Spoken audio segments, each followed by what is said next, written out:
Kryetari socialist Edi Rama zhvilloi disa takime me fermerët të zonës së Maminasit në qarkun e Durrësit, ku bizetoi me ta për sa i takon zhvillimit të bujqësisë dhe sfidat. Pasi vrojtoi nga afër disa nga parcelat e mbjella, kryetari socialist ju drejtua fermerëve se në programin e PS-s për bujqësinë 3 pikat kryesore janë ujitja e tokave, ulja e kostos së kultivimit dhe rritje mundësive për dalje në treg të prodhimeve bujqësore. Ne duam t'i kthejmë syt nga fshati dhe të bëjmë shtetin partner të familjes në fshat, duke garantu 3 gjëra. E para, të pesëfishojmë investimet dhe fokusin të avem në fillim tek ujitja për të ripërtri çfarë ka mbet nga sistemi i ujitjes, sepse një pjesë është shkatërru pa kthim.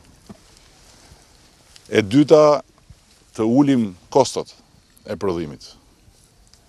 Qoftë për naftën, qoftë për inputet, dhe e treta të mbështesim familjen në fshat për tregun. Kreu i opozitës Rama gjatë bisedimit me fermerët e Maminasit tha se sfidat e bujqësisë shqiptare janë ujitja e munguar, taksat e papërballueshme dhe nafta që pengon prodhimin.